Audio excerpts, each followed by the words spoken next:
The desert sun beat down mercilessly as Elias Hargrove sighted down the barrel of his Winchester Model 1873.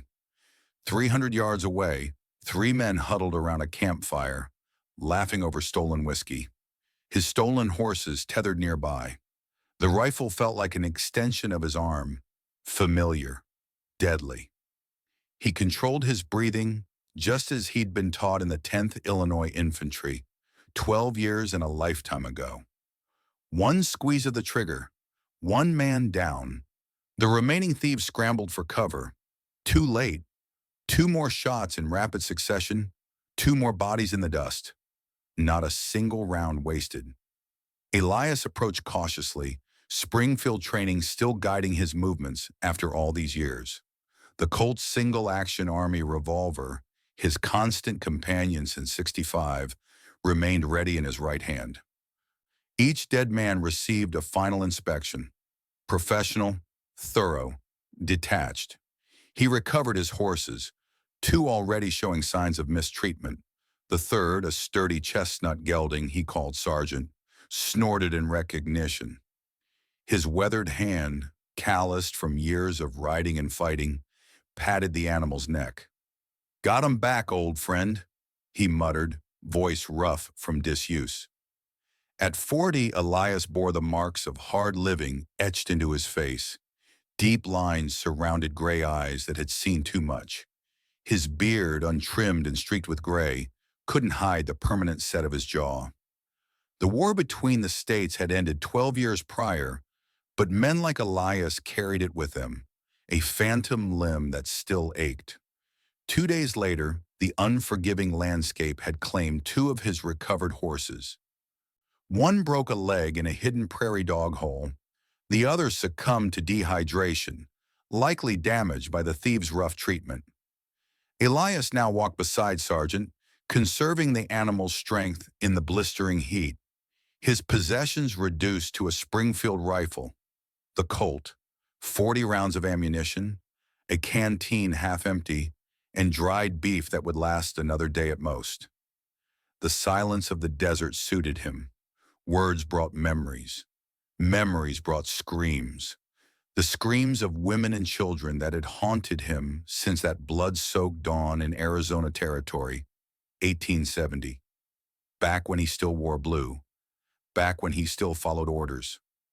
The midday heat distorted the horizon when something caught his eye. Movement against the red rock formations. He stopped, dropping instinctively into a defensive position, hand on his Colt. 12 years surviving in hostile territory had honed his reactions to a lethal edge. A slow approach, careful steps, Sergeant following obediently behind. What he saw made his breath catch. A girl no more than 17, wedged against a stone outcropping. Apache by the distinctive pattern on her deerskin dress and the raven black hair plaited with sinew and bone. Her right ankle twisted at an unnatural angle, swollen to twice its normal size. Dried blood crusted along deep scratches on her arms and face. She'd crawled here, dragging herself to this meager shelter. Her eyes fluttered open at his approach, dark, fierce, and wild with pain and fear. Elias froze. The girl tensed, reaching for a small obsidian knife at her waist. Their eyes locked. In that frozen moment, unwanted memories crashed through his mind with devastating clarity. Smoke rising from an Apache village. Captain Samuel Jackson's voice cutting through the pre-dawn chill. "No survivors, Hargrove. That's an order." The weight of the Springfield in his hands. Women running. Children screaming. Blood on the sand. Blood on his hands. Elias blinked hard, forcing himself back to the present. He scanned the surroundings with practiced efficiency, noting details others would miss. Multiple sets of boot prints surrounded her hiding spot. White men's boots with distinctive cavalry-style heels, not Apache moccasins. One set showed the star pattern of Mexican spurs. Bounty hunters. Had to be. Apache scalps still fetched $20 in some territories. The girl's breathing quickened. She attempted to stand but collapsed with a hiss of pain. The ankle wasn't just broken. Bone protruded through skin. Infection would set in by nightfall. She wouldn't survive another day. A decision crystallized in Elias's mind. Giving up Sargent meant almost certain death in this wasteland. The nearest trading post lay 3 days northeast. The nearest water source, if the seasonal creek still flowed, was a day's ride due north. Yet something in her defiant gaze, refusing to beg even at death's door, struck a chord buried beneath 12 years of drifting and killing. He untied his canteen and approached slowly, hands visible. The girl tracked his every move, knife clutched in white-knuckled fingers. He knelt, setting the canteen within her reach, then backed away. "Drink," he said, miming the action. After a long, tense moment, she snatched the canteen and drank greedily, water spilling down her chin. When she finished, he gestured to her ankle. She shook her head violently, brandishing the knife. "I won't hurt you," he said, voice low and steady. "But they will." He pointed to the boot prints, then made a slashing motion across his throat. Her eyes widened with understanding. Elias removed his bandana and soaked it with precious water. With practiced movements from battlefield medicine, he cleaned her wound. The compound fracture needed proper setting. Using 2 straight branches and strips torn from his shirt, he crafted a crude splint. Throughout the process, he narrated his actions in a calm, steady voice. Not because she understood the words, but because tone transcended language. "Cavalry field medicine," he explained. "Seen worse at Shiloh. Had worse at Petersburg." When he finished, he stood and led Sergeant forward. "Winchester 73, he said, patting the rifle. 15 rounds in the magazine, 1 in the chamber. He placed it in her hands, showing her the lever action. "Point. Shoot. Repeat." Her confusion was evident. He helped her mount, lifting her with a gentleness that seemed foreign to his calloused hands. Once seated, he placed the reins in her palm, closing her fingers around the leather. "North," he said, pointing. "Water. Your people." As he adjusted her position, a glint of metal caught his eye. Around her neck hung a pendant, silver with turquoise inlay, marked with symbols he recognized from his time with the 10th. It wasn't just decorative. It was a map. Suddenly, the bounty hunter's presence made sense. They weren't after a mere scalp bounty. He'd heard whispers in saloons about Apache gold, treasures taken from Spanish missionaries and Mexican soldiers hidden in the mountains. Treasures men like him died searching for. A bird called sharply, the distinctive cry of a desert hawk. Elias scanned the horizon, every sense alert. Nothing yet, but they wouldn't be far behind. The girl offered the reins back, confusion evident in her features. "Keep it," he said, pressing the leather firmly into her hand. "I've walked out of worse." The memory of the 40-mile march from Cold Harbor flashed through his mind. Their eyes met once final time.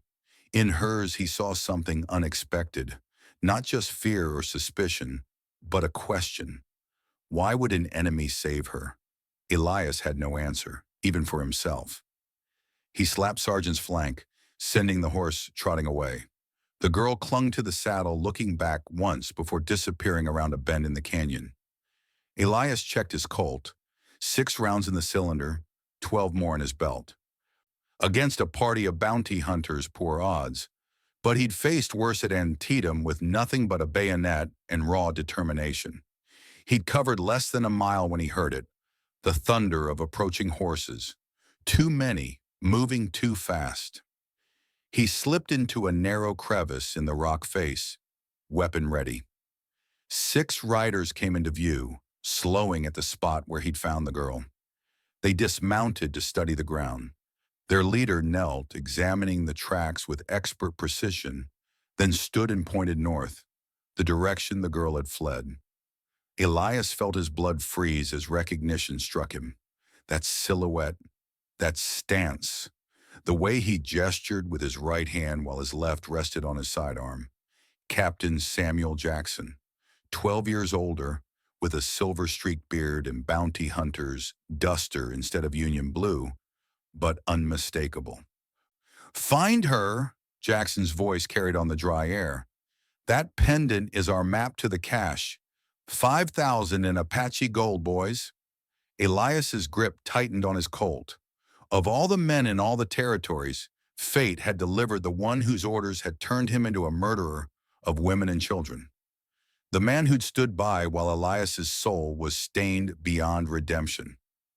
The bounty hunters mounted up, spurring their horses northward, straight toward the injured girl. Elias had two choices: walk away or intervene. Walking away meant survival. Intervening meant facing Jackson, confronting the past he'd been running from for 12 years. "Damn it all to hell," he muttered, and began moving through the rocks, paralleling the rider's path. The desert transformed in twilight, harsh reds softening to purple, shadows lengthening into pools of darkness. Elias moved with the silent efficiency of a predator, covering ground that would exhaust ordinary men. He'd learned persistence hunting from a Comanche scout in '68, the art of tracking prey until exhaustion claimed them. He found the girl 3 hours after sunset, struggling one-handed to build a fire, her splinted ankle preventing her from gathering proper wood. When he emerged from the darkness, she nearly toppled from her seated position, hand flying to the Winchester. "Easy," Elias said, hands raised. "They're coming. 6 men, armed." He pointed to the pendant around her neck. "Looking for that."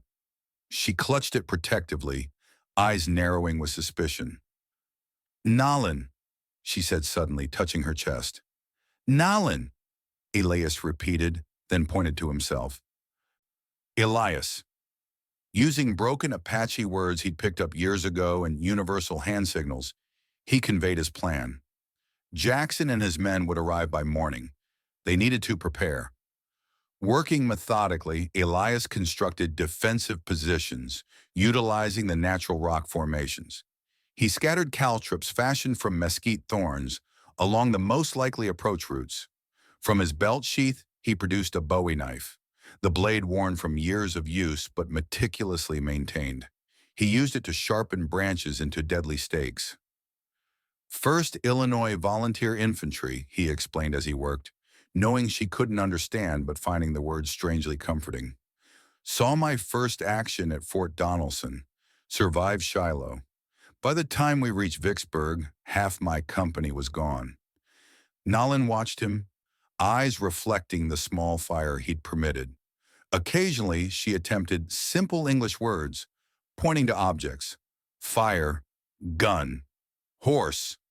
Elias nodded at each word. "Quick learner," he observed. "Good trait in dangerous country."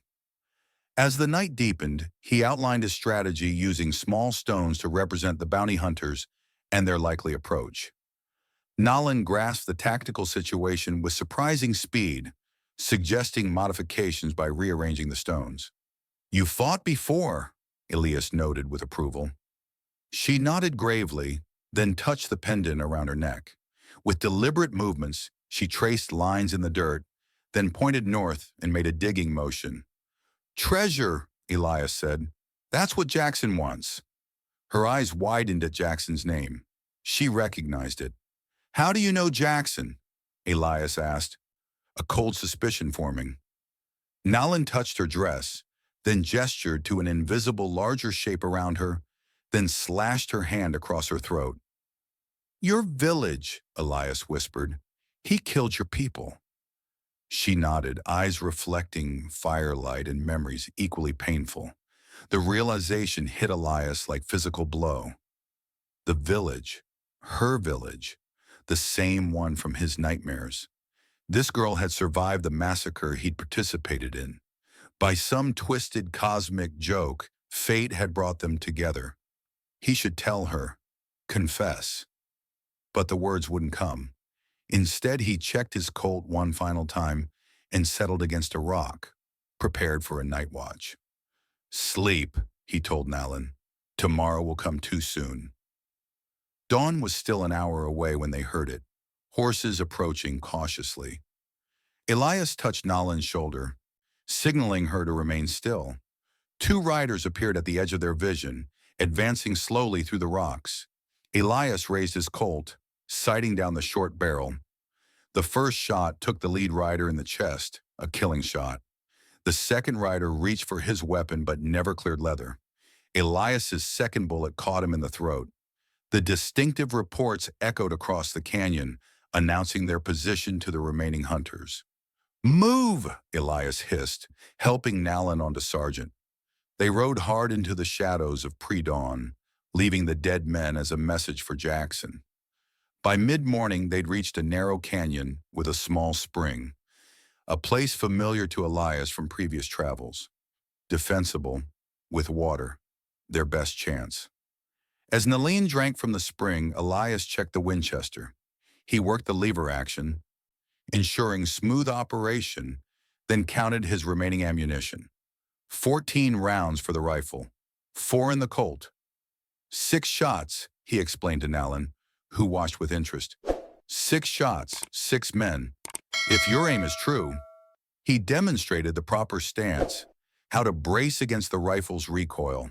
To his surprise, she corrected his grip, showing him a slight modification to the Apache style of shooting. "You've used these before," he said with newfound respect. She nodded firmly, making a shooting motion, then pointing to several imaginary targets. "Good, we'll need that." As he rebandaged her ankle, noting with relief that infection hadn't set in, she studied his face openly. "Why?" she asked suddenly. The question cleared despite her heavy accent. Elias paused, unsure how to explain what he himself didn't fully understand. How could he tell her that in saving her, he sought to balance the scales for those he couldn't save, that her life might somehow offset the others? Before he could formulate a response, a sound from above made them both freeze. Pebbles rattled down the canyon wall. Someone was tracking them from the rim. Elias motioned for Nalan to stay put, then scaled the canyon wall with practiced efficiency. At the top, he found fresh boot prints and cigarette ash, Lucifer matches and Durham tobacco, Jackson's brand. The hunters had split their forces, some following from below, others from above. When he returned to Nalan, her expression told him she'd realized the same thing. They were being surrounded. They prepared quickly, positioning themselves at the narrowest section of the canyon. Nalan, despite her injury, proved remarkably adept at setting deadfalls, traps of precariously balanced boulders that could be triggered with a single shot. "Apache hunting technique," she explained in broken English, pride evident in her voice. 2 riders entered the canyon within the hour, weapons drawn. When they reached the narrowest point, Elias gave the signal. Nalan's shot was perfect, striking the precise stone that held the deadfall in place. Boulders crashed down, crushing one man instantly. The second fired wildly as Elias's bullet found its mark. "4 down," Elias said as they mounted Sergeant. 2 left. They rode hard, abandoning stealth for speed. As they crested a ridge, Nalan suddenly pulled Sergeant to a halt, pointing ahead with urgency. On the horizon, riders approached, women on horseback, Apache by their dress, moving with purpose toward them. 5 of them armed with a mixture of traditional weapons and captured firearms. Elias felt a moment's relief, quickly replaced by tension. How would they receive him? A white man, armed and dangerous, in the company of one of their own. Nalan gripped his arm tightly, speaking rapidly in her native tongue. Though he couldn't understand the words, her meaning was clear. Stay close. Let her speak for him. As the Apache riders drew nearer, Nalan called out. The lead woman, older, with intricate facial tattoos marking her as a person of importance, responded sharply. Nalan gestured to her bound ankle, then to Elias, speaking with passionate intensity. The exchange continued, tension vibrating in the air. Finally, the older woman gave a curt nod. "Running Fox," Nalan said, pointing to the older woman. "Sister." Running Fox's gaze remained fixed on Elias, evaluating him with the cold precision of a battlefield commander. She spoke in clipped English. "Why you help her?" Before Elias could answer, a bullet whined past his ear, kicking up dust as it struck the ground. One of the Apache women cried out, clutching her shoulder as she fell from her horse. "Get down!" Elias shouted, pulling Nalin from the saddle as more shots followed. Jackson and his remaining man had found them, positioned on a rocky outcrop 300 yards away, using a Henry repeating rifle with devastating accuracy. The Apache women scattered for cover, returning fire with a mixture of rifles and bows. Elias crawled to Running Fox, who was directing her warriors with sharp hand signals.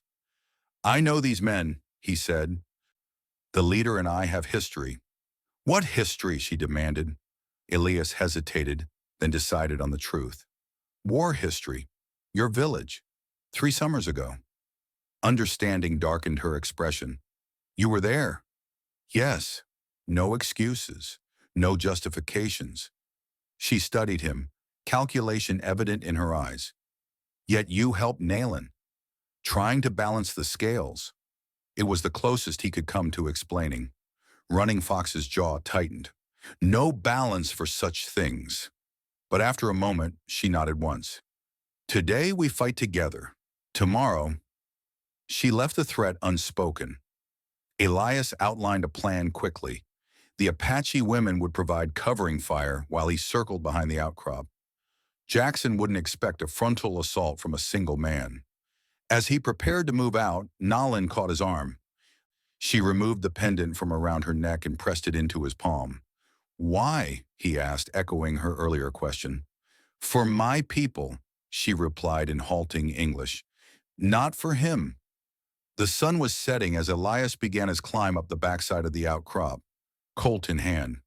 Every movement calculated, every footfall tested before committing his weight. When he reached the top, he found Jackson's companion first, a young Mexican with a nervous trigger finger and a Remington revolver. One silent approach, one quick strike with the Bowie knife, and the odds improved further. Now only Jackson remained. The captain was crouched behind a boulder, firing methodically at the Apache positions below. For a moment, Elias simply watched him, the man who had shaped his fate all those years ago. Older now, harder, but unmistakably the same officer who'd ordered the death of innocents. "Hello, Captain," he said finally. Colt aimed at Jackson's head. Jackson froze, then slowly turned. Recognition, then disbelief, then a strange smile spread across his weathered face. "Hargrove," he laughed without humor. "Of all the men in all the territories—" "Put the gun down, Jackson." Jackson made no move to comply. "Still haunted by what we did, Hargrove. I thought you'd have drunk yourself to death by now." "I tried," Elias admitted. "Didn't take." "And now you're fighting alongside Apaches." Jackson spat. "The very people we were sent to control." "I'm fighting alongside people. Something you forgot how to do a long time ago." Jackson's eyes hardened. "That pendant, the girl was wearing it. Where is it?" "Gone," Elias lied. "Just like your men." "You're a fool, Hargrove. That pendant leads to enough gold to make a man king in these territories." "I've seen what you do with power, Jackson. Not interested in giving you more." Jackson's hand twitched toward his holster. "We were soldiers. We followed orders." "We were murderers," Elias corrected. "And now you're just a common thief." "And you're what? A hero?" Jackson laughed again. "We're the same, you and I. Always will be." "No," Elias said quietly. "Not anymore." Jackson moved with the speed that had made him legendary during the war, drawing and firing in one fluid motion. Pain exploded in Elias's left shoulder, but his own shot found its mark. Center mass, just as he'd been taught. Jackson staggered back, surprise registering on his face as he looked down at the spreading crimson stain on his chest. "You've improved," he gasped, dropping to one knee. "Had a lot of practice," Elias replied, voice steady despite the pain. Jackson coughed, blood speckling his lips. The nightmares never stop, Hargrove. Trust me on that. Maybe not, Elias agreed, but maybe they change. Jackson slumped forward, his final breath escaping with a sound like surrender. Elias stood over him for a long moment, feeling neither victory nor relief, only a quieting of the storm that had raged inside him for 12 years. He made his way down the outcrop, left arm hanging useless at his side. The Apache women met him at the bottom, weapons still ready. Nalin pushed through their ranks, her eyes questioning. Elias nodded once. It's done. She looked past him, up to where Jackson lay, then back to Elias. Without a word, she stepped forward and placed her hand on his wounded shoulder.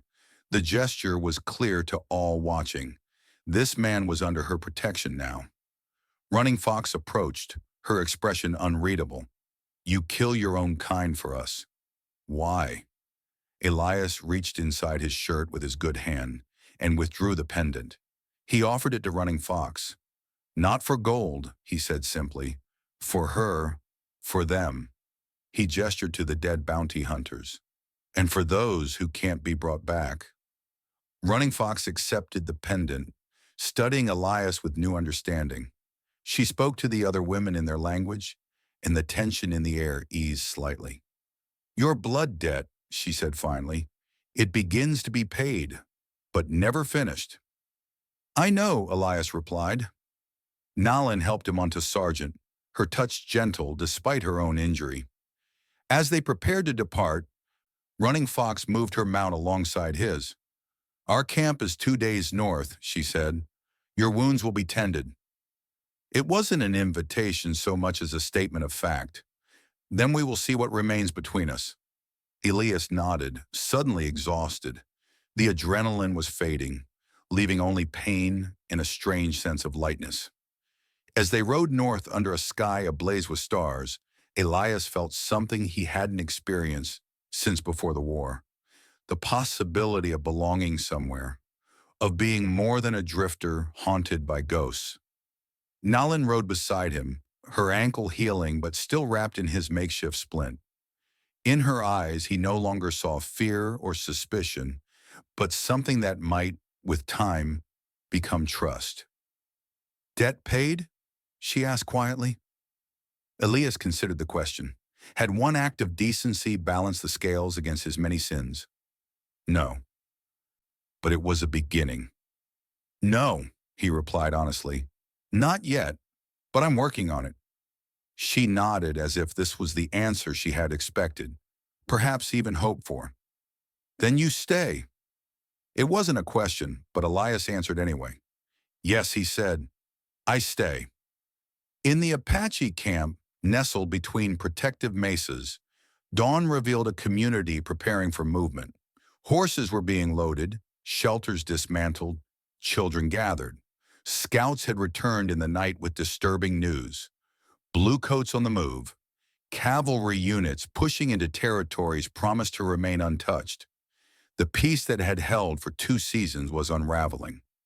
Elias sat outside the medicine lodge, cleaning his Colt with methodical precision. The revolver lay disassembled on a blanket before him, each piece arranged in the exact order of reassembly. His shoulder was healing, wrapped in poultices that smelled of sage and cedar. 3 weeks had passed since the confrontation with Jackson, 3 weeks of wary acceptance from the Apache band.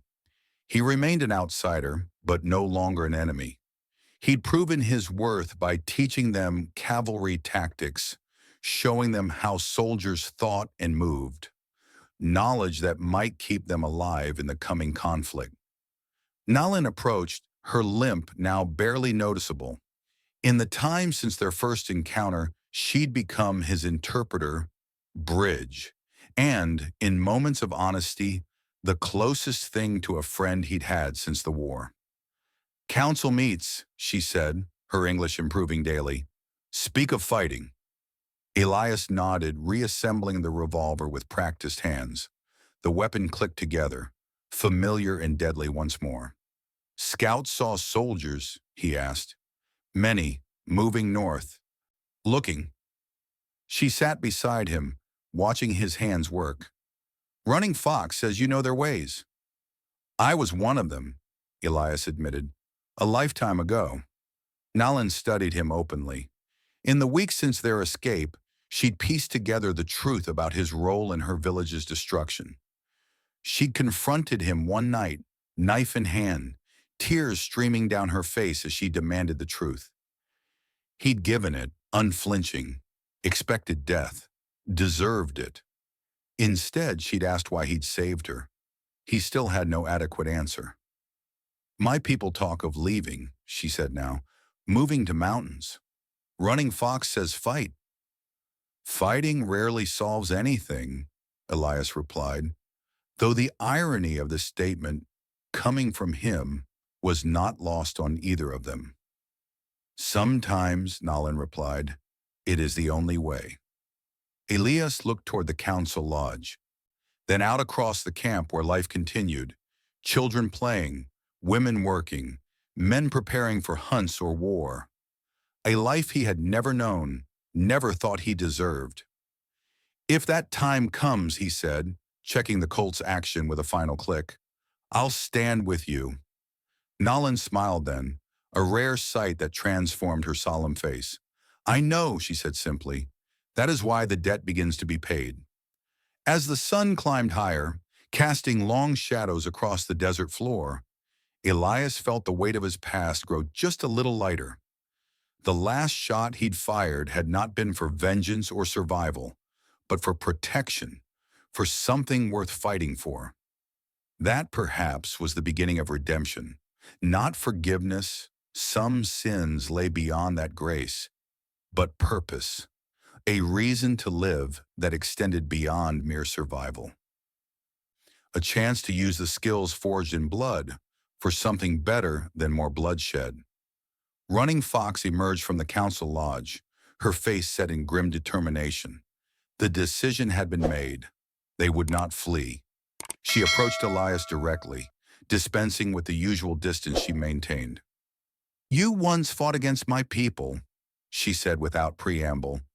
Now you will fight for them. It wasn't a question. Elias checked his weapon one final time, then holstered it with the smooth motion born of countless repetitions. Yes, he said simply. I will. As the Apache camp prepared for the coming storm, Elias Hargrove found himself, for the first time since Appomattox, on the right side of a battle line. Not for glory, not for country, but for redemption that could only be earned one protected life at a time. The last shot had been fired in one chapter of his life. The first shot of another was yet to come.